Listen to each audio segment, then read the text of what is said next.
नानू साहब जी की वाणी अभी बोली गई। सभी महापुरुषों ने हमें सावचेत किया है। तो हम कमज़ोर, निर्बल, गुणहीन हैं, सामर्थ्य नहीं है, पुरुषार्थ नहीं है, लगन नहीं है, अपने खाते में अच्छी अच्छी चीज़ें कुछ भी नहीं हैं, फिर भी निडर हैं। शत्रु मजबूत है, शत्रु काल है, शत्रु माया है, मन शत्रु है, कर्म जो हमने कर लिए ये हमारे शत्रु हैं। ये सभी प्रबल हैं। काल और माया तो प्रबल है ही, मन इनका दूत प्रबल है ही। कर्म अपने ऐसे खोटे कर रखे हैं बहुत सारे कि उनका परिणाम भी जब सोचें तो बहुत ज़्यादा प्रबल है, मुश्किल है, उससे पार पाना कठिन है। तो बड़ी बड़ी ये हमारी घाटियाँ हैं और हम निश्चिंत हैं। इनसे लड़ने के हमारे औजार है ही नहीं, हौसला नहीं, हमारे पास समय नहीं, हमें लड़ने की ज़्यादा इच्छा ही नहीं है। तो संतों ने कहा कि ऐसी नादानी में तो हमारा काम पूरा ही बिगड़ गया है और पूरा बिगड़ जाएगा। इसलिए हमें यदि प्रेम से बाप जी का नाम लेना नहीं आता तो डर के लेवें, क्योंकि प्रेम से लेंगे तब डरने की कोई ज़रूरत नहीं है, लेकिन प्रेम है नहीं तो डर के लेवें, क्योंकि नहीं लेंगे तब तो भारी मुसीबत में हम फंसे हुए हैं और ज़्यादा उस मुसीबत में उतर जाएंगे। तो महापुरुषों ने कहा डरिए रे परमेश्वर सु डरिए रे। रात दिन हर समय हर क्षण हम गलत सोचते हैं, गलत करते हैं, भावनाएं हमारी गलत है, मनसा का पाप तो बहुत ज़्यादा होता है और कुछ काम गलत कर भी लेते हैं। सारे दिन सोचते हैं, उतने काम तो हम कर नहीं सकते जितना हमारा मन संकल्प विकल्प उठाता है, लेकिन उनका एक छोटा हिस्सा भी इतना ज़्यादा है कि सब गलत कामों का, खोटे कर्मों का पहाड़ लग गया है और अब इनका हिसाब चुकाना पड़ेगा, क्योंकि बाप जी समर्थ हैं। उनका बनाया हुआ एक कानून है, उस कानून की हद में, उस कानून की जद में हम हैं और बीच में उसका लेखा जोखा लेने वाला धर्मराज जी बैठाया हुआ है। बाप जी क्षमा भी कर दें, वो कि क्षमा का अलग कायदा है, वो भी हमारे अंदर क्षमा प्राप्त करें जैसे गुण नहीं है, लेकिन फिर भी बाप जी बहुत ज़्यादा दयालु हैं। कुछ हमारी गिरी हुई दशा पर रीझ करके हमारे गुनाह कम करते हैं, लेकिन बीच में एक धर्मराज जी और बैठे हैं, वो तो लेखा लेंगे ही लेंगे और जैसा हमने किया उसका बदला चुकाने की उनकी ड्यूटी है तो चुकाएंगे। जो लोग अच्छे काम करते हैं उनके बदले में धर्मराज जी उनको आराम, सुख, संपत्ति, धन, परिवार, मान बढ़ाई जैसी जिसकी इच्छा होती है और उसके भाग्य में जितना बन आता है उतना धर्मराज जी देते हैं। लेकिन ज़्यादातर तो हमने काम भी ऐसे नहीं किए हैं कि जिनके बदले में हमें कुछ अच्छा मिले, और यदि अच्छे सुख मिल जाए तो उससे कोई फ़र्क नहीं पड़ता, हमारे बंधन वहीं के वहीं हैं। सुखों का भी बंधन उतना ही है। बाप जी से तो दूर ही रहेंगे, अपने घर से दूर रहेंगे, भवसागर के बीच में ही रहेंगे। आज किसी अच्छे कर्मों की वजह से थोड़े सुखी हो जाएं तो कर्मों का चक्र बदलता रहता है, घूमता रहता है, गोलाकार घूमता है। ऊपर जो है वो नीचे, नीचे जो है वो ऊपर आता है। अच्छे दिन बुरे में बदल जाते हैं, बुरे दिन वापस पलट करके अच्छे भी आ जाते हैं। तो संतों ने कहा कि सुख और दुख के चक्कर में तो न पड़े। अपना घर अपना ही है, अपना घर है जहाँ अपने बाप जी हैं, बाकी सब पराए हैं। तो संतों ने कहा कि पराए क्यों रहना, धाम अपने चलो भाई, पराए धाम क्यों रहना। काम अपना करो भाई, पराए काम नहीं फंसना। लेकिन हम तो हैं कि नहीं, यहीं पे अपना पसारा बढ़ा रहे हैं और यहाँ पे जो है शत्रुओं से घिरे हुए हैं। इसलिए यदि हमें प्रेम से बाप जी के नाम का स्मरण करना नहीं आता तो डर कर के करें, किसी भी तरह से कर लेंगे तो बच जाएंगे, नहीं करेंगे तो फिर बचाने वाला कोई नहीं।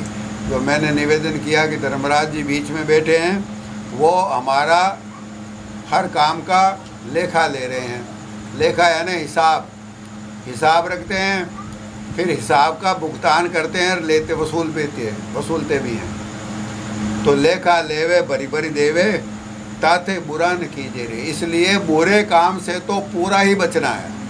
बुरा काम इतना, उसका नुकसान इतना ही नहीं है कि बुरे काम का बदला हमें दंड मिलेगा, कष्ट मिलेगा। बुरे काम करेंगे 84 में जाएंगे, बुरे काम करेंगे नरकों में जाएंगे। यह तो अटल सत्य है, कर्मों का लेखा जोखा ऐसा ही है। लेकिन बुरे काम का एक और नुकसान वो हम सत्संगियों को विशेष तौर से होगा। वो क्या होगा कि बाप जी नाराज हो जाएंगे।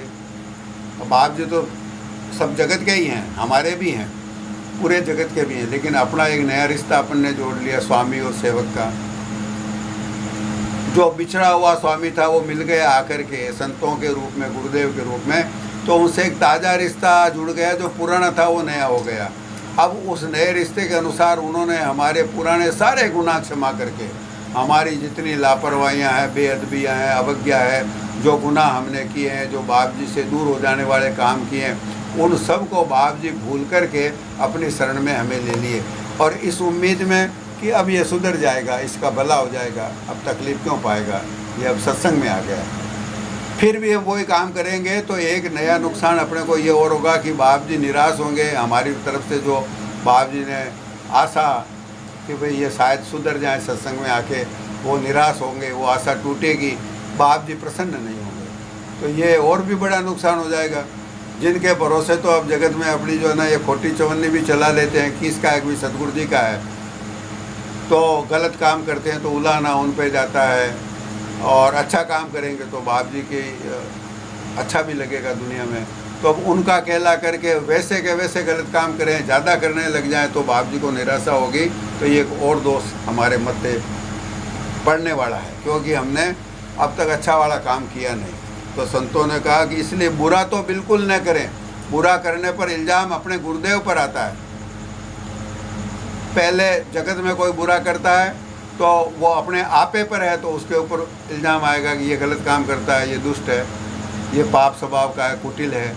और जो बाप जी का कहला करके, संतों के सत्संग का सत्संगी कहला करके, जो सच्चे स्वामी का सेवक कहला करके, देसी भाषा में अपने को लोग सतगुरु जी का कह देते हैं, गुरुद्वारा वाले कह देते हैं, गुरुद्वारा जाने वाले हैं, उनका कहला करके अब बुरा करेंगे तो इल्ज़ाम उन पर भी जाएगा। इसलिए बुरा तो करना ही नहीं, अब अच्छे काम करना है।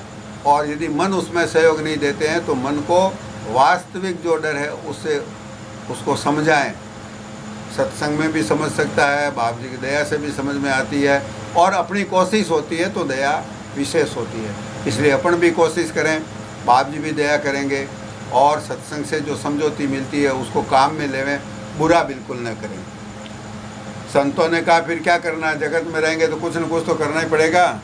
तो करना तो ज़रूर है, साचा लीजिए साचा दीजिए, यानी साचा लेना है, साचा ही देना है। खोटा सौदा करने के लिए हमें यहाँ बाप जी ने नहीं भेजा। मनुष्य शरीर पाप कमाने के लिए नहीं, मनुष्य शरीर पेट भरने के लिए नहीं, मनुष्य शरीर कुटुंब परिवार का विस्तार करने के लिए, उनका पेट भरने के लिए नहीं दिया। ऐसा बाप जी हमेशा फरमाते थे, ऐसा सभी संत फरमाए, ऐसा सभी शास्त्र और संतों की वाणी भी ऐसा ही हमें आदेश देती है कि मनुष्य शरीर इसलिए मिला है कि इसमें आने के बाद जो प्रेम स्वरूप परमात्मा है, जो बाप जी का निज रूप है, हम भी इस शरीर में आकर के, सच्ची सत्संग में आकर के, सच्चे पूरे गुरुदेव के चरणों की शरण लेकर के, और उनके चरणों में दीनता से उनका संग करके प्रेम करना सीख जाए, तो ये क्या होगा, सच्चा सौदा हो जाएगा। इसीलिए तो ये शरीर दिया गया है। जिस काम के लिए जो दिया गया वो काम कर लिया तो खरा सौदा हो गया, और जिस काम के लिए दिया गया वो नहीं किया, इसलिए शरीर दिया गया कि बाप जी के चरणों में चले जाएं। और यदि हम कोशिश करते हुए बाप जी के चरणों तक न पहुंच पाएँ, आधा रास्ता तय कर लें, तो भी बाप जी खुद से अगली बार ऐसा शरीर और दे देंगे, और बाकी का काम जो बच गया है उसको विशेष दया की मेहर की मदद दे करके, सहायता करके पूरा भी करवा लेंगे। लेकिन यदि हम उसका उल्टा करें, ऐसा काम करें कि बाप जी से जितने दूर थे थोड़े और ज़्यादा दूर हो जाएं तो वो खोटा सौदा हो जाएगा। तो ज़्यादातर हम क्या कर रहे हैं, हम जो सत्संगी हैं वो भी क्या करते हैं, हमारा मुख्य उद्देश्य, हमारे मुख्य कर्तव्य मानते हैं कि पेट भरना, परिवार का पालन पोषण करना। उसके लिए फिर 50 तरह के झंझट, और कलयुग में वो झंझट ज़्यादा ही, प्रपंच का विस्तार हो गया है। तो इतना विस्तार हो गया है कि समय तो है ही नहीं, उम्र तो छोटी हो गई, प्रपंच बढ़ गया, झूठ का विस्तार बढ़ गया, साचा सौदा गायब हो गया।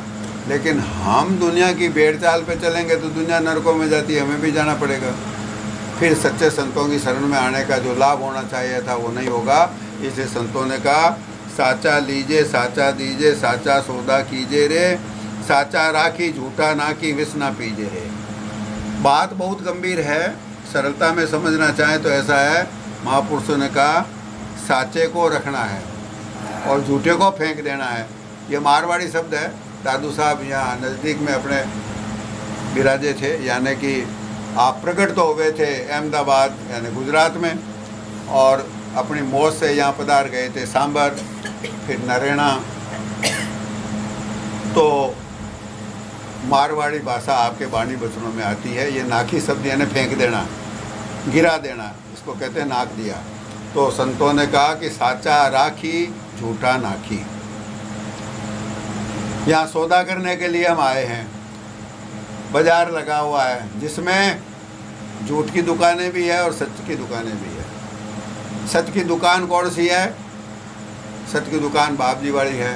सच्चे संतों की सत्संग जो है वो सत्य की दुकान है, वहाँ पे सच्चा सौदा मिलता है, जन्म मरण से छूटने का उपाय मिलता है, मदद मिलती है, वो रास्ता भी बाप जी तय करवाते हैं। और ऐसा सौदा यानी ऐसा नाम का सुमरन बता दिया कि जो कभी खंड ब्रह्मांड सूखा पड़े तो उन निष्फल जाए। कबीर साहब ने कहा कि चाहे कुछ भी हो जाए, हमारा नाम ऐसा है कि वो लिया हुआ कभी फालतू नहीं जा सकता। ऐसा सच्चा नाम है। और वही सौदा क्या है, उस नाम को जमा करना, कमा कमा करके धन इकट्ठा किया जाता है।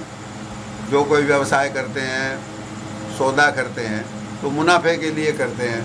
तो वो जो मुनाफा है, जो संपत्ति है, जो धन है, वो इकट्ठा किया जाता है। तो संतों ने कहा कि साचा राखी झूठा नाखी। सत्य की दुकान पे, बाप जी के दरबार में, बाप जी की सत्संग में, बाप जी के नाम की हाट लगी है। और इधर माया जो एक भटियारिन है, जो एक ठग है, जो लूट लेती है, ठगती है, बहकाती है, उसने भी अपनी झूठ की दुकान लगा रखी है ठगने के लिए। जीव तो यहाँ एक परदेसी यात्री के समान आया है, यहाँ के हम हैं नहीं, हमको यहाँ सौदा करने के लिए भेजा। जैसे परदेश में किसी मुनीम को उसके सेठ सौदा करने के लिए भेज दें, जाओ भाई कुछ रुपया पैसा धन दे करके भेजें, सौदा करके लाना, व्यवसाय करके लाना, मुनाफा कमा के लाना। इसलिए हमें भेजा है। तो हमें करना तो यही चाहिए कि सच्चे का सौदा करें, फ़ायदे का सौदा करें, लाभ का सौदा करें, जीवन जिससे सफल हो जाए वो काम करें। और जीवन सफल किससे होता है, ये तो वैसे कोई मुश्किल बात नहीं है सत्संगियों के लिए समझना।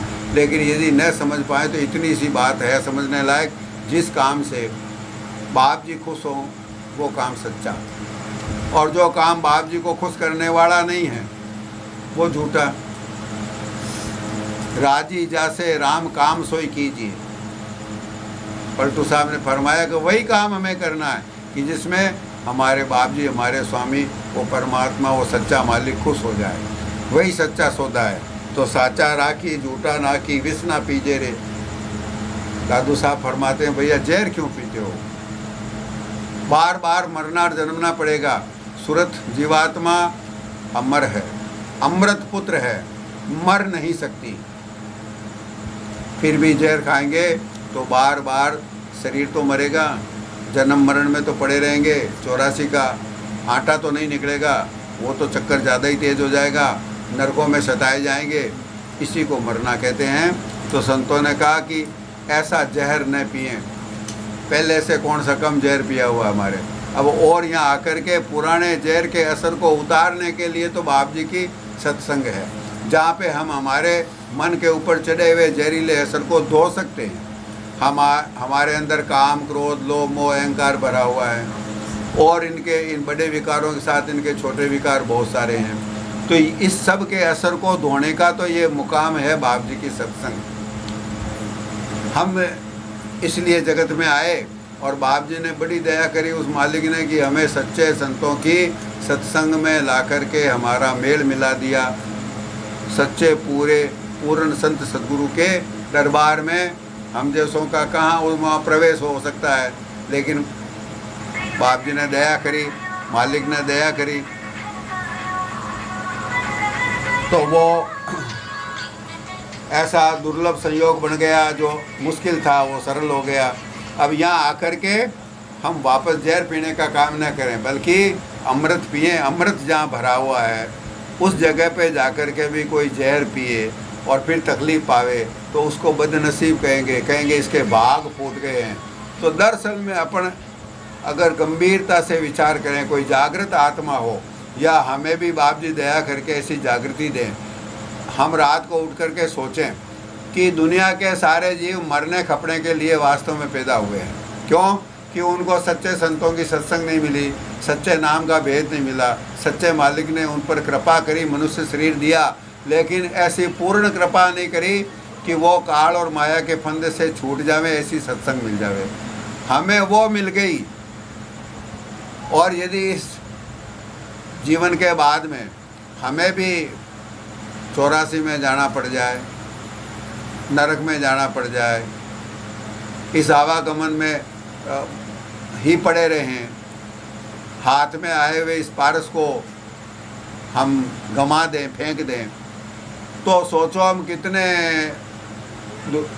दुर्भाग्यशाली हैं।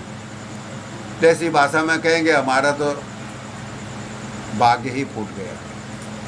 तो ऐसा न हो जाए, बनती हुई बाजी बिगड़ रही है। इसलिए संतों ने कहा अब विष नहीं पिए। विष क्या है? मन जो काम कहता है वो सारे विष हैं। दुनिया के सारे सुखों की कामना विष है। दुनिया में यश और मान बढ़ाई के लिए कोशिश करते हैं, कामना करते हैं, वो जहर है। कुटुंब परिवार और उसके विस्तार और उसके लिए प्रपंच में फंसना और धन संपत्ति के लिए खपना और रात को जागते रहना और फिर तेरी मेरी निंदा स्तुति करना, आशा तृष्णा में पड़ना, जहर के बहुत सारे रूप हैं। झूठ कपट निंदा भी जहर है, खोटे काम करना जहर है, किसी का दिल दुखाना बड़ा भारी जहर है। तो ये सब हमारे स्वभाव के अंग हैं, ये स्वभाव में पहले से मौजूद हैं। संतों ने कहा और तो मत पियो, हमने तो दया करके तुमको खींच करके ऐसी जगह ला के रखा है कि जहाँ अमृत का सरोवर बाप जी के चरणों में भरा हुआ है, वो पियो तो पुराने जहर का असर भी उतर जाए। उसकी बजाय वो तो देते हैं, प्याला हम लेते ही नहीं है। बाप जी देते हैं, हम लेते ही नहीं हैं। सुमरन भजन करने के लिए बैठते हैं, नींद आ जाती है, सुमरन भजन करने के लिए बैठते हैं, गुणावन करते हैं, सुमरन भजन के लिए बैठते ही नहीं, आलस आ जाता है, टालम टोल करते हैं। ये क्या है? ये बाप जी प्याला दे रहे हैं, हम ले करके ऊपर रख रहे हैं आड़े में, पीना नहीं है। तो संतों ने कहा विष ना पीजे रे, निर्मल गई है, निर्मल रही है, निर्मल कही रे। थोड़ा सा जीवन है, जिनको कई दुनिया में कुछ लोग हर समय हर युग में ऐसे होते हैं कि जिनको सच्चे मालिक पूर्ण गुरुदेव के रूप में नहीं मिलते, तब भी वो लोग जागृत आत्माएं होती है। कुछ उनके पुण्य कर्म होते हैं, कुछ उनको कोई गुरु मिलते जरूर हैं जो अच्छी शिक्षा देते हैं। हो सकता है ठेठ निजगर का भेद न भी दें, तो भी वो अपना जीवन ऐसा सज्जन वाला जीवन बना लेते हैं कि उनके पास बैठने को मन करता है, उनकी बात सुनने का मन करता है, उनकी नज़र हम पर पड़ जाए तो हमारा भाग्य खुल जाए। ऐसे सज्जन गंगा की तरह पवित्र जिनका जीवन होता है, निर्मल, ऐसे लोग भी दुनिया में होते हैं। सत्संगियों के अलावा भी होते हैं। सत्संगियों को तो ऐसा होना ही चाहिए, सत्संगियों के लिए तो ऐसा होना सरल है। लेकिन जो सच्चे संतों की सत्संग में नहीं आए और उन्होंने यदि अपने जीवन को निर्मल कर लिया, तो भी वे धन्यवाद के पात्र हैं। अभी रहेंगे काल और माया के देश में, लेकिन वो बाप जी उन पर प्रसन्न हैं, तो ज़रूर किसी न किसी दिन उनको भी अपने सच्चे गुरु रूप में मिलकर के उनका काम बनाएंगे। अब हमारा तो फर्ज यही है कि निर्मल गई है, यानी कि हम क्या लेते हैं, जगत में यहाँ कुछ लेने के लिए आए हैं, भोजन भी करते हैं, विचार भी ग्रहण करते हैं, सांस लेते हैं, रुपया पैसा धन संपत्ति सब इकट्ठा करते हैं, मान बढ़ाई भी इकट्ठी होती है, जो काम करते हैं कर्म वो भी इकट्ठे होते हैं। संतों ने कहा इकट्ठे करने में सब निर्मल निर्मल इकट्ठे करो भाई। निर्मल बोलना, निर्मल सोना, निर्मल उठना, निर्मल बैठना, निर्मल चाल चलन, काम करें तो निर्मल, भोजन करें तो निर्मल, किसी का भला करें ये अच्छा निर्मल काम हो गया, किसी का बुरा कर दिया तो वो तो गंदा काम हो गया। तो संतों ने कहा कि कुछ करना ही है तो निर्मल करो, यानी कि पवित्र पवित्र काम करो, मालिक उसी से प्रसन्न है। बाप जी को निर्मल मन अच्छा लगता है। मलिन मन यानी कपटी मन, कुटिल मन, दूसरों का बुरा सोचते हैं, दूसरों का बुरा कर देते हैं, ये मेल है, ये मलिनता है, ये कुटिलता है, ये बाप जी को पसंद नहीं है। अपन सोचते हैं कि बाप जी तो दुनिया में थे तब भी हम ऐसे ही थे, तो भी बाप जी ने तो अपनी दया से निभाया, ऐसी क्या बात है। वो तो उनका बिरद है, लेकिन उनको पसंद आना अलग चीज़ है, अपना बिरद निभाना अलग चीज़ है। किसी के ऊपर खुश हो जाना, रीझ जाना, दिल से प्रसन्न हो जाना, वो कुछ गिनती की बात है, वो कुछ काम की बात है, उससे हमारा काम बनेगा। बाकी तो बाप जी के समस्त जीव हैं, जो कसाई है और अभी इस समय अपनी दुकान बंद करके घर जा रहा है, कल सुबह आकर के फिर जीव काटेगा, है तो वो भी बाप जी का जीव, और वो किससे नाराज़ नहीं होते तो उससे भी नहीं नाराज़ होते होंगे। सब मम प्रिय सब मम उपजाए, भगवान ने रामचरितमानस में उत्तरकांड में अयोध्यावासियों का कि सब लोग मेरे ही पैदा किए हुए हैं, इसलिए सब मुझे प्रिय हैं। अपनी बनाई हुई चीज़ सबको अच्छी लगती है, तो ये दुनिया बाप जी की बनाई हुई है। जहाँ पे कसाई है वो भी बाप जी को बनाया हुआ है, और ब्राह्मण है, साधु है, भला आदमी है, सज्जन है, वो भी बाप जी के बनाए हुए हैं। तो बाप जी को जो अपनी बनाई हुई चीज़ है वो सभी अच्छी लगेगी, लेकिन दिल प्रसन्न होना, रीझ जाना, खुश हो जाना अलग बात है। हम सत्संगी हैं, हमारा काम है खुश करें, तो संतों ने फरमाया है, संतों का आदेश है। रामचरितमानस में गोसाई जी फरमाते हैं, निर्मल मन जन सो मोहि पावा, मोहि कपट छल छिद्रन बावा।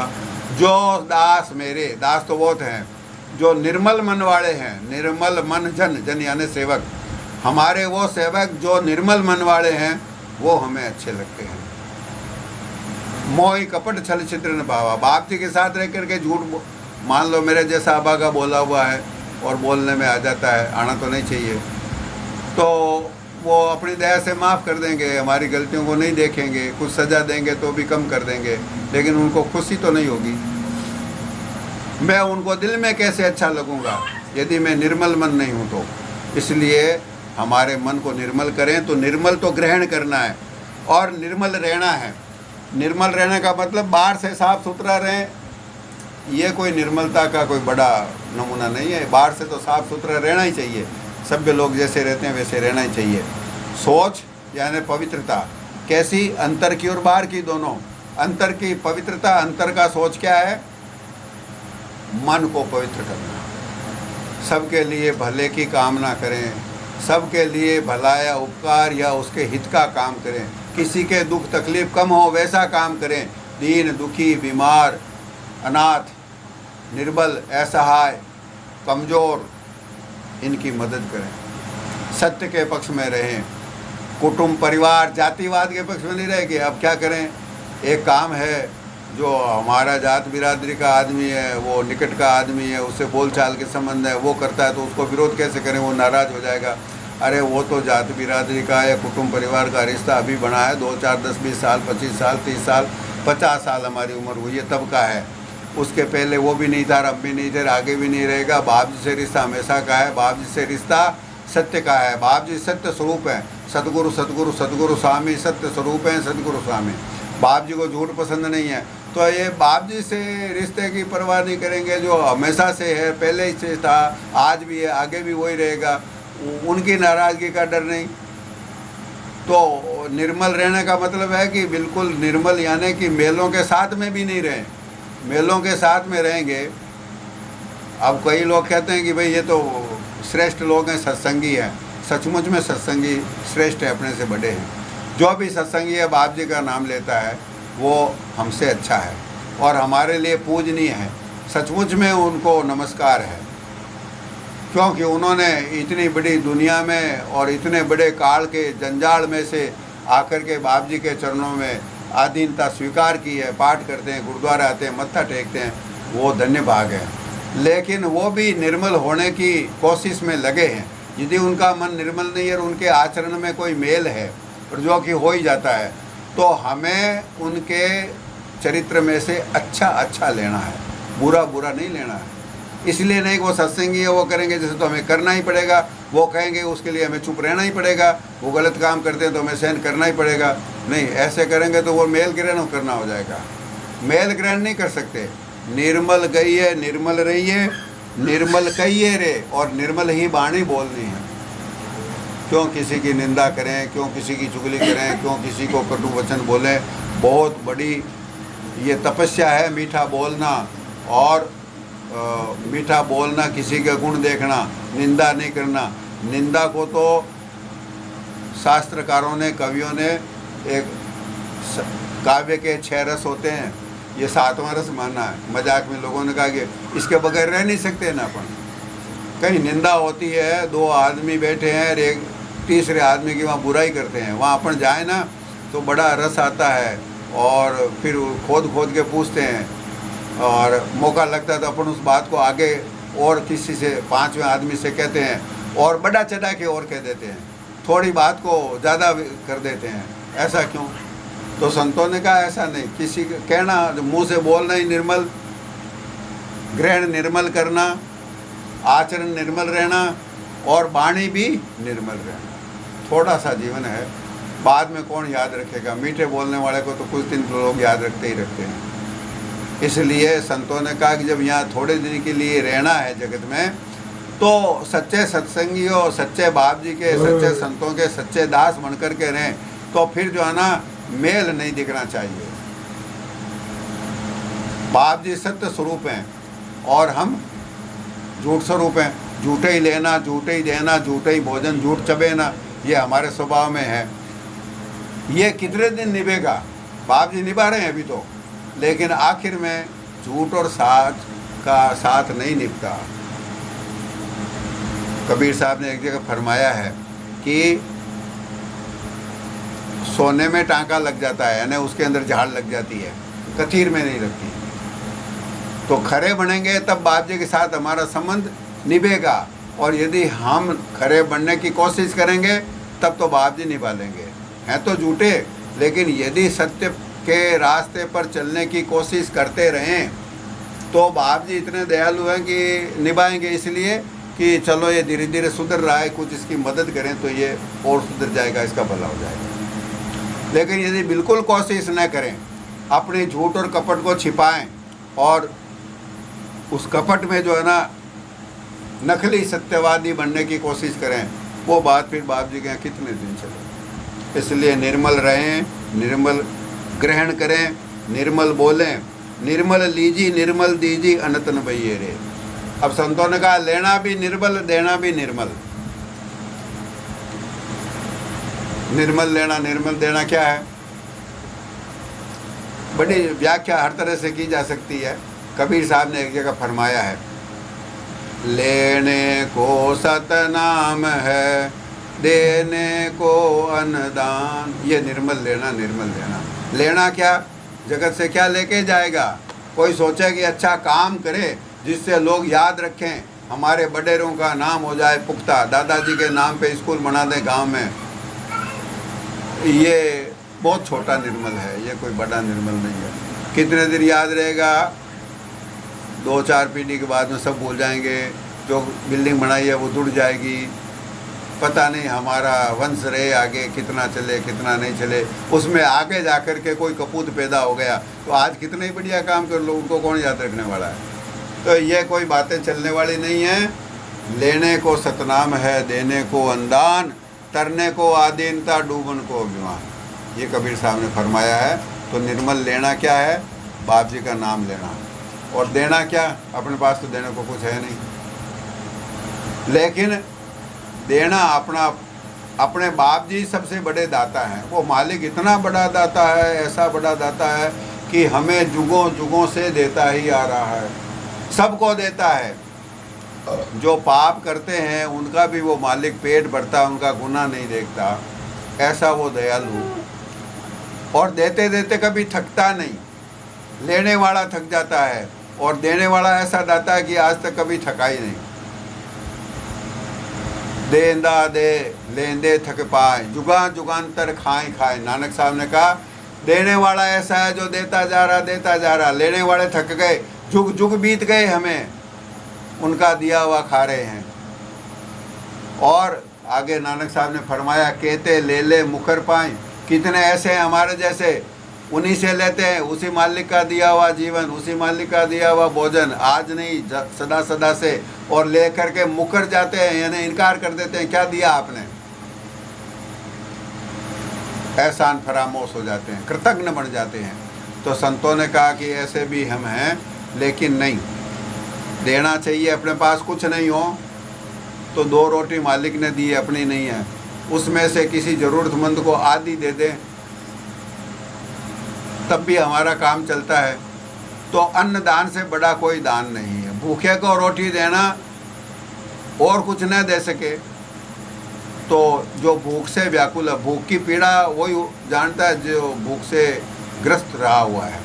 तो संतों ने कहा कि अन्न दान एक ऐसी चीज़ है, इसमें पात्रता का भी विचार नहीं किया जाना चाहिए।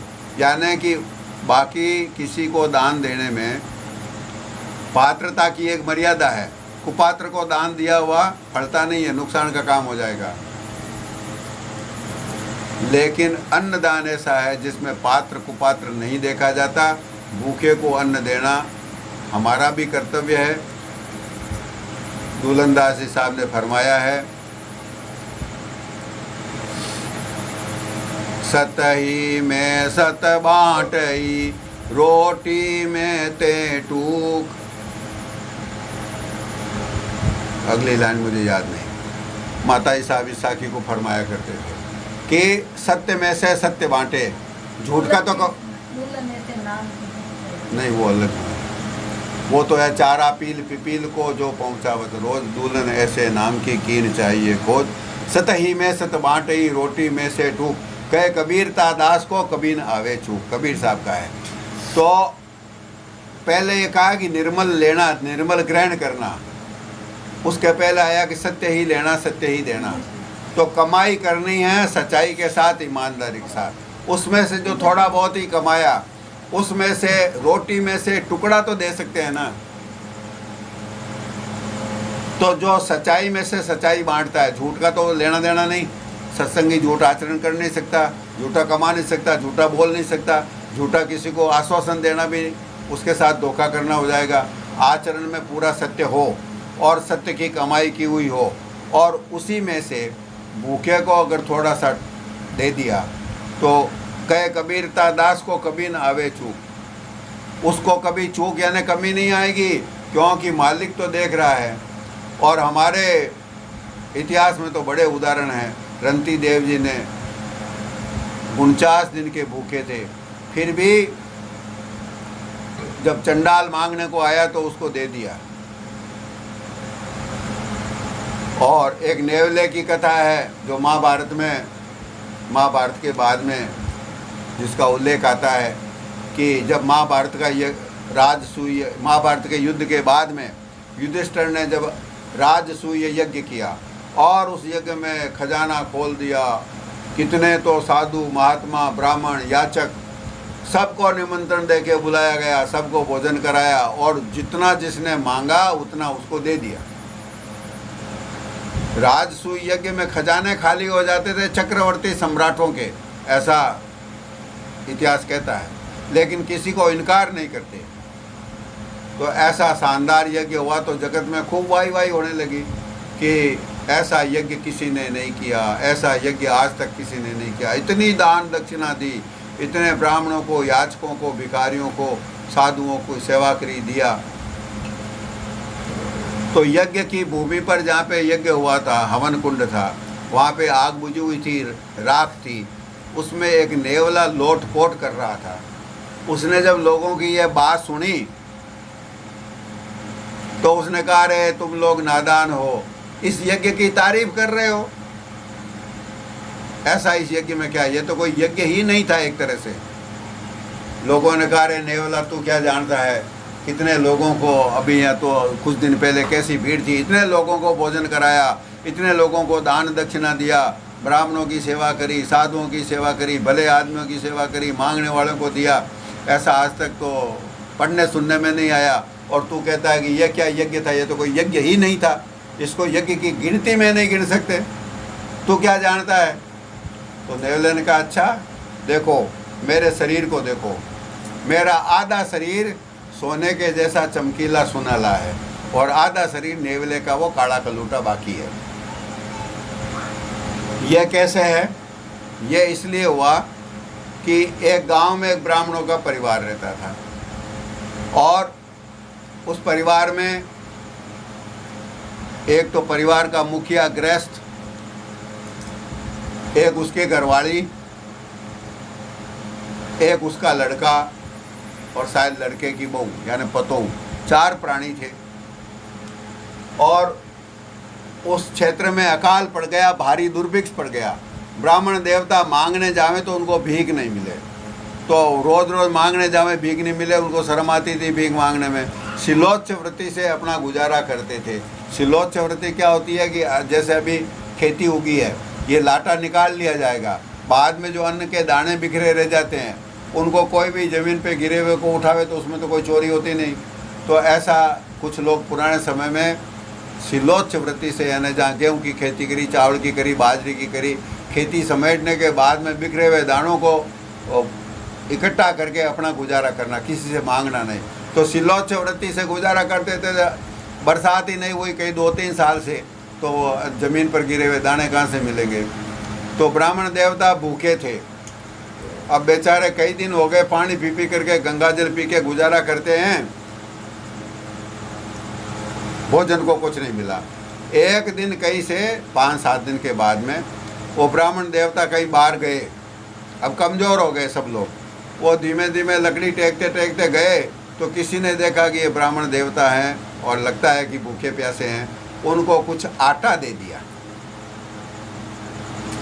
आटा दे दिया कि लो ब्राह्मण महाराज सीधा ले जाओ। विप्र देवता ने आटा लिया और घर पे लाए, बोले भैया आज तो परमात्मा ने दया कर दी, ये थोड़ा आटा तो मिल गया है, अब ऐसा करो इसकी रोटी बना लो। तो उन्होंने क्या किया, उस आटे को सान लिया और 4 बराबर के हिस्से करके 4 जाडी जाडी रोटी पोली। अब एक एक के हिस्से में एक एक रोटी आ गई। जैसे ही अपने इष्ट के भोग लगा करके खाने की तैयारी थी, उसी समय उनकी परीक्षा लेने के लिए धर्मराज जी ने एक याचक का रूप धारण करके आए। याचक यानी भिखारी का, और बोला मैं बहुत ज़्यादा भूखा हूँ, भूख से मेरे प्राण निकल रहे हैं, बोलने की मेरी हिम्मत नहीं है, आपके पास कुछ हो तो महाराज मुझे दीजिए खाने के लिए। अब मांगने वाला आ गया और उसको दिए बगैर खा ले, मांगने के बाद में इनकार कर दें तो वो तो घोर पाप का भागी होता ही है। ब्राह्मण देवता ने कहा कि आओ आओ, उनको बैठाया, अतिथि महोदय बैठिए। उनको अपनी रोटी दे दी। उनको अपनी रोटी दे दी तो वो तो भयंकर भूखा था। उसने कहा कि रोटी तो बड़ी स्वादिष्ट है महाराज, लेकिन आपने यह क्या किया, ये रोटी खा करके तो मेरी भूख और ज़्यादा भड़क गई। अब तो मेरे पेट के अंदर जो है ना लपटें उठ रही है, और दो। बोला कि महाराज मेरे पास तो एक थी, वो मैंने आपको दे दी। बोला ये तुम्हारे इनके हाथों में दिखती है ना रोटी, अरे देव भाई, नहीं तो मैं तो बेहाल हो गया हूँ, ज़्यादा समस्या बढ़ गई। तो ब्राह्मणी जो थी वो समझदार थी, उन्होंने कहा कि लीजिए मेरी रोटी इनको दीजिए। उन्होंने बोला भाई ये तुम्हारा हिस्सा मैंने कर दिया, तो ये तुम्हारे हिस्से की है, मेरे हिस्से की मैंने दे दी, तुम अपने हिस्से की चाहो तो खा सकती हो। उसने कहा ऐसा मेरा फर्ज नहीं है, आपने इस भूखे को भोजन कराने का संकल्प किया है, आपके संकल्प की पूर्ति में मुझे भागीदार होना चाहिए, क्योंकि आपके धर्म के काम में सहयोग करने का मेरा फर्ज है। शास्त्रों में मुझे धर्मपत्नी कहा गया है, तो धर्म में सहयोग देना ही तो मेरा फर्ज है। तो इसलिए आप, ये तो सौभाग्य की बात है कि हमारे घर कोई अतिथि आए हैं, अतिथि भगवान का रूप माना जाता था अपनी संस्कृति में, इनको दे दीजिए। ब्राह्मण देवता ने कहा लो, उस अतिथि महोदय को बोला लीजिए, ये भी ले लीजिए। उन्होंने खा के बोला कि देखो भाई, अब झूठ तो नहीं बोल सकते कि पेट में कुछ गया नहीं है, गया तो है, लेकिन इतने से मेरा काम नहीं चलेगा। मैं बहुत भूखा हूँ, मैं बहुत दिन का बहुत तड़पता किसी तरह से आपके दरवाजे पर आया हूँ, कुछ और खिला दीजिए ना। जब खिलाना ही है तो अधूरा क्यों खिला रहे हैं? तो उन्होंने कहा अब किसका मुंह देखें? लड़का था, लड़के के हाथ में रोटी थी। लड़के ने कहा पिताजी, मैं आपका पुत्र हूँ और आपके अच्छे काम को, आपका जो अच्छा काम है शुरू किया हुआ अधूरा, उसको पूरा करने की ड्यूटी होती है पुत्र की। पिता के अधूरे काम को पुत्र पूरा नहीं करेगा तो कौन करेगा? आपने इसको भोजन कराने का संकल्प किया, अब ये काम पूरा नहीं हुआ, लीजिए मेरी रोटी ले लीजिए। उसकी रोटी दे दी। अब एक चौथी रोटी बची। वो तो कहा कि भाई मैं तो अब दे, तो मैं कुछ नहीं कह सकता, आपसे मांगने का भी मेरा हक नहीं है, लेकिन मैं तो अभी भूखा हूँ, देना चाहूँ तो चौथी रोटी दे दो, भगवान आपको आशीर्वाद देगा, मेरे पास तो क्या है। तो बेचारी वो लड़के की औरत थी, उसने कहा भाई मेरी भी ले लो।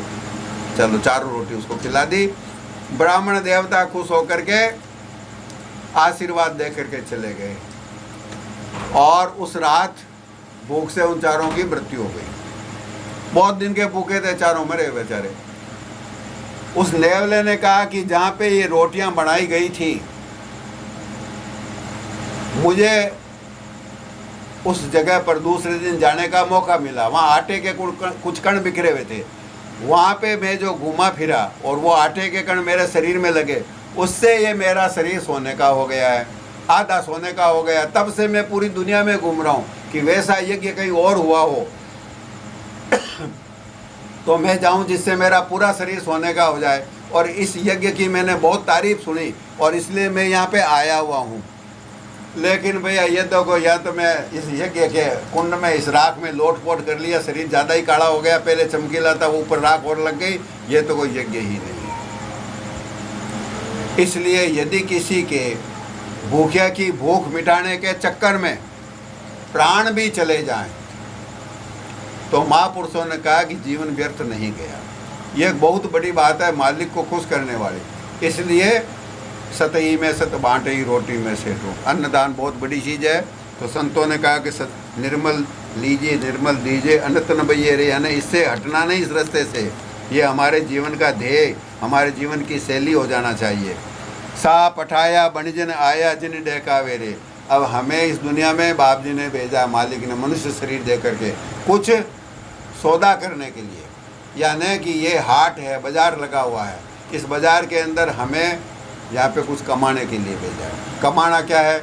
मालिक से प्रेम करके नाम की कमाई करनी है। तो इसलिए हमें भेजा गया है, मनुष्य शरीर इसीलिए दिया गया है, लेकिन हमें वाणिज्य करना आया नहीं। बाप जी ने भेजा तो जिस काम के लिए था वो काम हमें करने के लिए आया नहीं, तो हमने घाटा लगा। जो पूंजी दे के भेजा वो और कमाई, तो हम किसके बहकाने में आ गए? माया के, मन के धोखे में आ गए। संतों ने कहा कि ऐसा मत करो, इनके डहकावे में यानी इनके धोखे में मत आओ। ये तो धोखे में लेने की कोशिश करेंगे, ये तो लुटेरे हैं। हमारे पास जो पूंजी है वो हड़प करना चाहते हैं। हमारी चेतनता इस माया के अंदर क्षीण हो रही है, तो ऐसा क्यों करें? जितना बचपन में चेतनता होती है, जैसे जैसे उम्र बढ़ती है चेतनता कम होती है। वृद्धावस्था आते आते देखो कैसा तो रूप रंग हो जाता है, कैसी बोली हो जाती है, कैसी समझ हो जाती है, कैसी शरीर में शक्ति सामर्थ्य रह जाती है। तो चेतनता का ह्रास होता है, यानी चेतनता धीरे धीरे कम पड़ती जाती है। तो यह कहाँ गई? ये माया ने सौख ली। दुनिया में माया का तो काम यही है ना, हम खजाना लेके आते हैं बाप जी का, वो लूट दिए, लुटेरी ने है, भटियारी ने है। तो संतों ने कहा कि इनके धोखे में न आवें। सा पठाया बणिजन आया, उस मालिक ने भेजा, हमें सौदा करना आया नहीं। सौदा तो वो करते हैं जो नाम की कमाई करते हैं। सौदा कर घर को चले रोका दरबानी, लेखा देनी नाम का कहका व्यापारी, पानी सी बाणी बही गुरु छाप दिखाई, इतना सुन कायल भये जमशीस नवाई। वो जो नाम की कमाई करके गए हैं, काल जिनके सामने सर झुकाता है, मालिक के दरबार में जो कुंदन बन करके जाते हैं। बाप जी वहाँ सतदेश में खुश हो करके, जब यहाँ से हमारा समय पूरा होगा और बाप जी दया करके हमसे अपनी पसंदगी का काम नाम का सुमरन, नाम का भजन, नाम का अभ्यास करवा लेंगे और कदाचित हम भी उनकी कृपा से जीवन सफल करके जाएंगे, तो वहाँ पे बाप जी दया करके खुश होकर के अपनी गोद में हमें लेंगे। वो जीवन को सफल करना है, वो सौदा करना है, वो तो करना आया नहीं। झूठन भावे फेर पठावे किया पावे। लेकिन हम यदि जो उसकी बजाय हम झूठ का सौदा करते हैं, पाप कमाते हैं, खोटे काम करते हैं, कर्मों का बोझा और बढ़ा लेते हैं, तो ये तो बाप जी को पसंद नहीं है। लोग बहुत पुराने अपने सत्संगियों में, मेरे अंदर, और मुझे लगता है मेरे अंदर ज़्यादा, तो थोड़ी थोड़ी सब सत्संगियों में बहुत हम ज्ञान छांटते हैं। बाप जी ने ऐसा कहा, बाप जी ने हमें ऐसा कहा, ऐसा सब नकली है अपनी बात, अमल में इतनी भी नहीं लाए। और जो बाप जी को क्या पसंद है, या तो ये हम जानते नहीं, या हम जानते हैं तो जानबूझ करके उसकी अवहेलना करते हैं, तो ज़्यादा गुनहगार हैं। बाप जी को झूठ पसंद ही नहीं है। झूठ यानी झूठा सौदा। यदि मैं दुनिया में रह करके कुछ न करूं, खोटे काम भी नहीं करूं, रात दिन गुणावन करूं, मन ही मन में गालियां निकालूं किसी को, ये तो भी झूठा सौदा पक्का हो गया। बाप जी को ये भी पसंद नहीं है। बाप जी को ये भी पता चल गया, जो मैंने मन ही मन गाली निकाली, किसी की निंदा करी, किसी का विरोध करने की सोची, किसी का बुरा करने का सोचा और बुरा नहीं कर पाया, तो भी बाप जी तो जान गए, बाप जी तो खुश नहीं है उससे। तो ये सब झूठ है, ये बाप जी को पसंद नहीं है। अगर झूठे काम करेंगे तो वापस इसी जगह वापस भेज देंगे।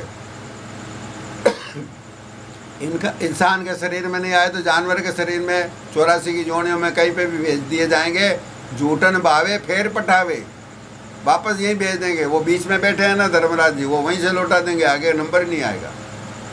झूठन भावे फेर पठावे किया पावे रे। इसलिए महापुरुषों ने कहा जो किया है वो पाना ही पड़ेगा। जैसा किया वैसा भरेंगे, जैसा बोया है वैसा काटेंगे। इसलिए झूठ करेंगे तो झूठा ही वापस उसका फसल भी झूठ मिलेगी। बीज झूठ का बोया है तो फसल झूठ की मिलेगी। अपन ने बाजरी बो रखी है तो बाजरी खड़ी है, बाजरी मिलेगी अपने को। और इसकी जगह अपन जो सौदा यहाँ दुनिया में करना चाहिए, कर्म भूमि है, जैसा करेंगे वही मिलेगा। संतों ने कहा मिलेगा वही अपने को। झूठा किया तो झूठा मिलेगा, दूसरा कोई उसका हिस्सा बंटाने वाला नहीं। परिणाम अपने को अकेले को भोगना पड़ेगा। इसलिए ऐसा काम क्यों करेंगे? एक तो हमें परिणाम में जो किया उसका कई गुना होकर वो लेखा लेवे, भरी भरी देवे, वापस कई गुना भर भर के भी देते हैं। ज़्यादा भी हो जाता है पाप, कम भी हो जाता है। पाप करने नादानी में बन जाते हैं, पश्चाताप हो, और पाप करने की नीयत नहीं हो, जो बन गया उसके लिए क्षमा प्रार्थी हो और दीनता अंग हो, और वापस गलती न करने का संकल्प हो तो माफ़ भी होता है और कम भी होता है। और यदि उदंडता हो, तीर्थ स्थान में जाकर के पाप करते हैं, यदि मैं गुरुद्वारे में बैठ करके गलत काम करता हूँ तो दंड ज़्यादा मिलेगा, मेरे घर में करता हूँ तो उससे कम मिलेगा। फर्क है, क्योंकि वो तीर्थों का भी तीर्थ है। वहाँ जाकर के भी, आज अभी यही तो घूमते वक्त मैंने चर्चा किया था, बड़ा अफसोस हुआ कि बाप जी के जो तीर्थ जैसे पवित्र स्थल हैं वहाँ पर भी हम और हमारे भाई हैं तो नादानी में कभी कोई गलत काम भी तो होता ही है। ऐसा अपन भी करते आए हैं, लेकिन ये फिर माफ़ नहीं होगा, भुगतना पड़ेगा। छिपा लेंगे दुनिया से, लेकिन बाप जी जानते हैं।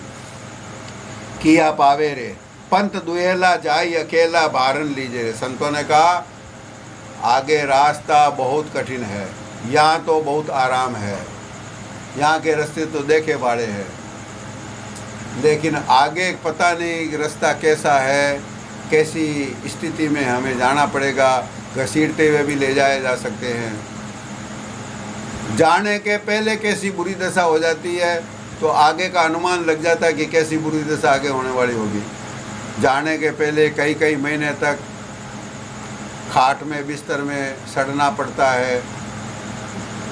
सेवा करने वाले थक जाते हैं, होश हवास नहीं रहता। जो सेवा करते हैं उसी को हम जो है ना ऐसे ऐसे बीमारी की दशा में अंतिम समय में ऐसी बुद्धि हो जाती है, उसी को गाली निकालते हैं, उसी को कहते हैं ये तुम्हारे टूंपा दे देगा, मार देगा।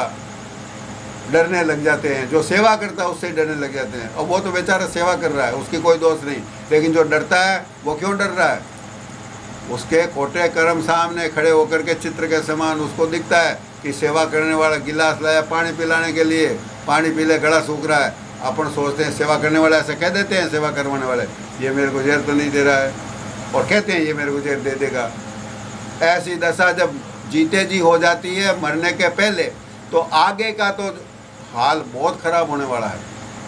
यहाँ तो जो सेवा कर रहे हैं वो हमारे हितैषी हैं, अपने हैं, उनके साथ हम उम्र भर रहे और उनसे स्नेह का, प्रेम का नाता है। उनके सुख दुख में हमने भी कभी उनकी सेवा की और वो भी हमारे सच्चे दिल से सेवा करना चाहते हैं।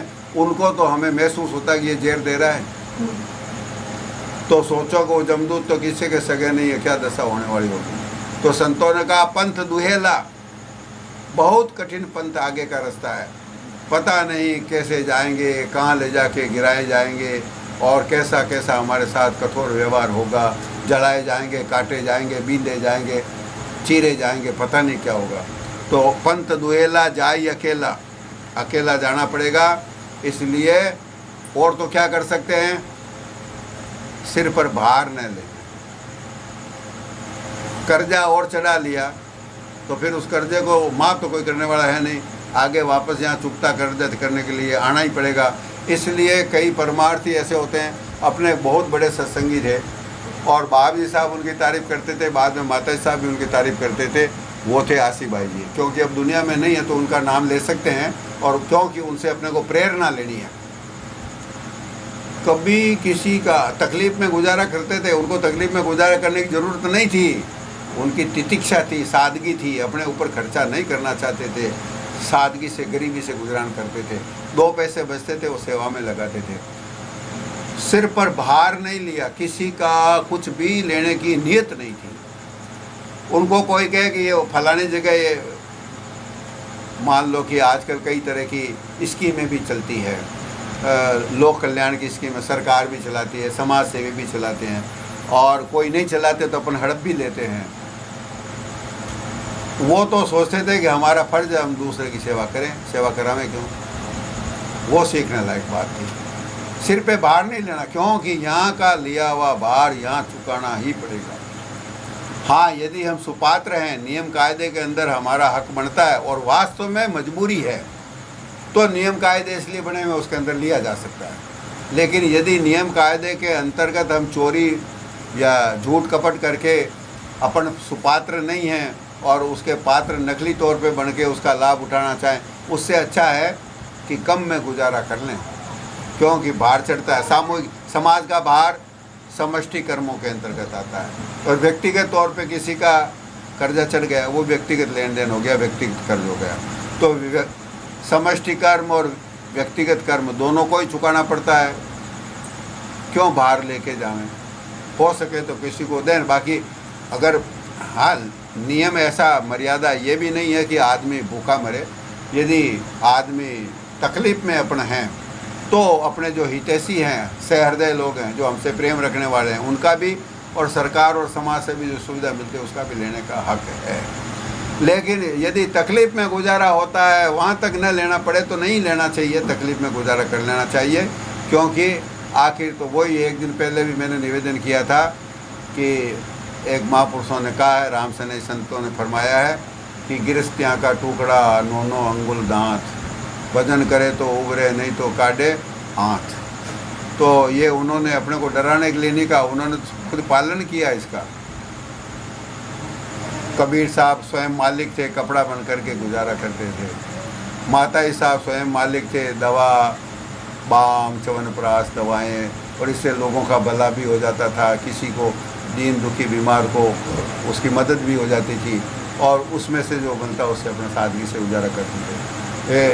पुराने लोगों को पता है, आश्रम में से कुछ नहीं लिया, हर साल यहाँ पे अपनी उस जो बाम और च्यवनप्राश में से जो कुछ 2 पैसा बचता था उसमें से इधर आश्रम की सेवा में, सत्संगियों की सेवा में, गरीबों की सेवा में लगाते थे। ये तो महापुरुषों की बड़ी बड़ी बातें हैं और बिल्कुल सही है। सिर पर हमें इतनी शिक्षा लेनी है कि बाहर न लें, कम से कम लें। दादू मेला होय सुएला सो कुछ कीजिए रे। आखिरी उपदेश यह है महापुरुषों का कि इस शरीर को छोड़ने के जाने के बाद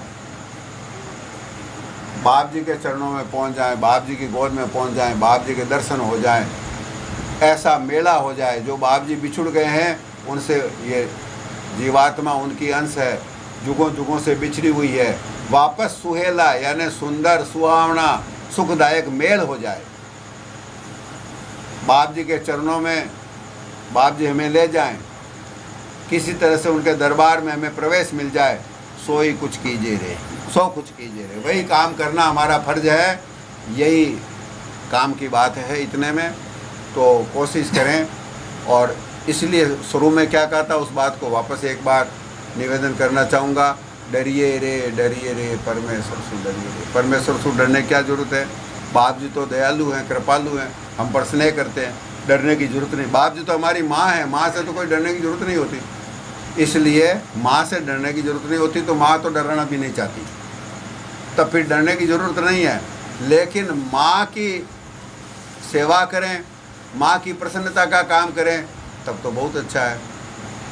और कुछ न करें तो इतनी तो कोशिश करें कि माँ का दिल न दुख पाए, क्योंकि बाप और दूसरा कोई स्वामी सेवक का रिश्ता, पिता पुत्र का रिश्ता होता है, उसके अंदर तो क्या होता है कि स्वामी नाराज़ होकर डांट भी सकता है, सजा भी दे सकता है, पिता भी नाराज़ होकर के कान उमेट करके 4 चपत थप्पड़ लगा भी देते हैं बच्चे के। माँ क्या करती है?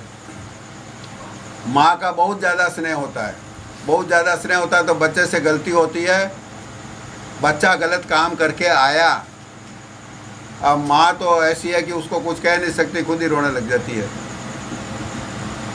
माँ का दिल दुख पाता है, मेरे छोकरे ने ऐसा काम किया, अब लोग क्या कहेंगे, अब बेचारे से गलती बन गई, अब कैसे माफ़ होगा।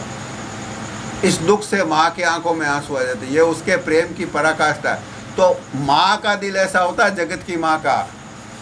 गुरुदेव जो है उससे, माता से 100 गुना पिता का प्यार, पिता के प्यार से 100 गुना परमात्मा यानी परमेश्वर का प्यार, मालिक का प्यार, और मालिक के प्यार से 100 गुना गुरुदेव का प्यार है।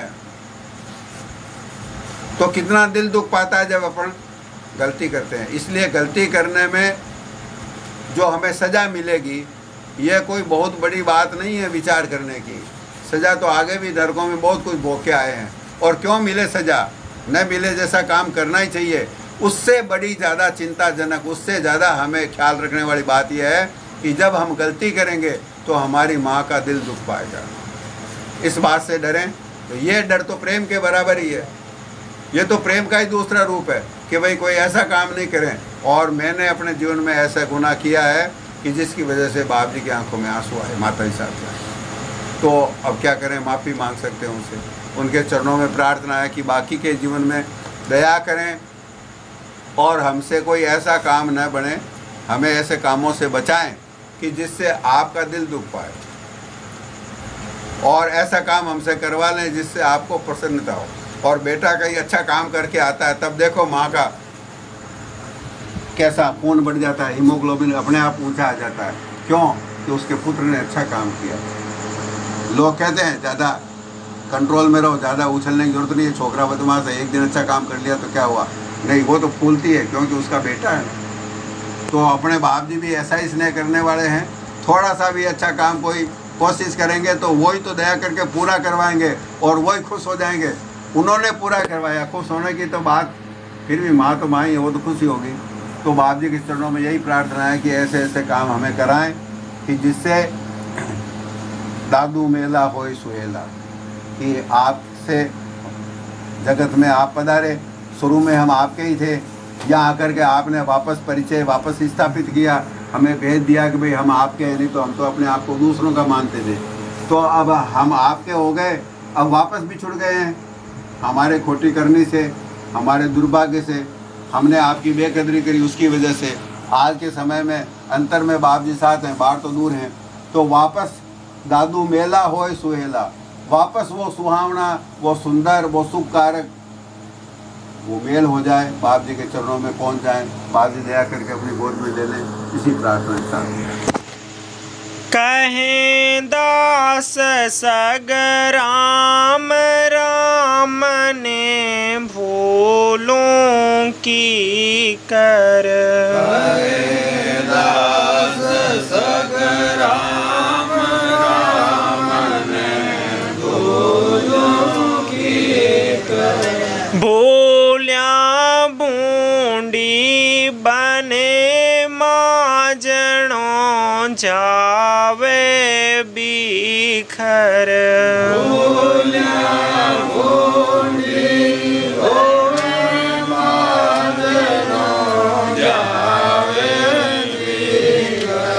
बिखर जावे माजणो देय गधा की जूण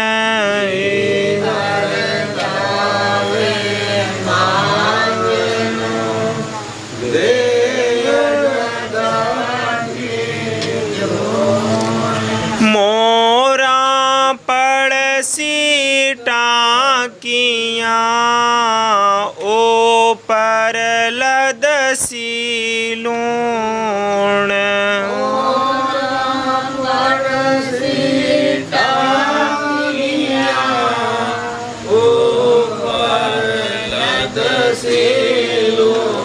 ऊपर लदसी लूण चढ़ावे सामो शिखर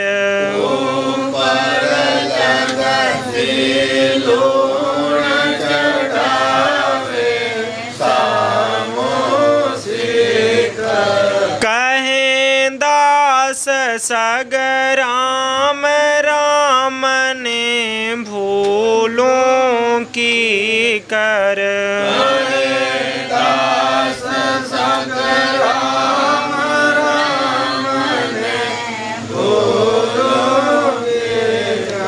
कहें दास सगराम हाथ में हीरा आया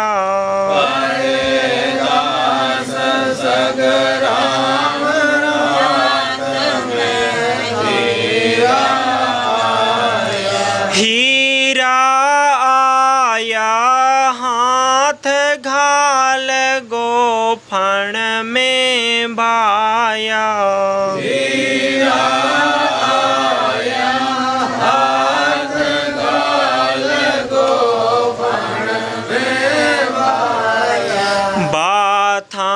बाथा बाविया लारे रहियो एक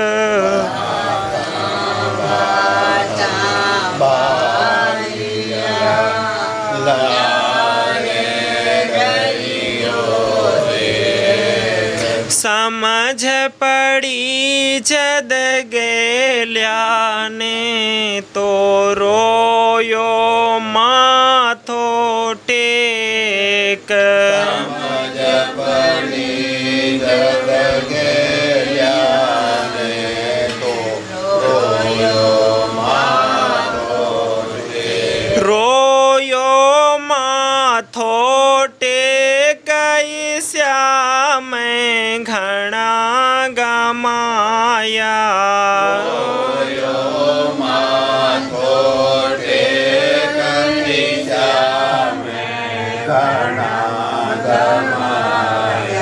कहें दास सगराम हाथ में हीरा आया।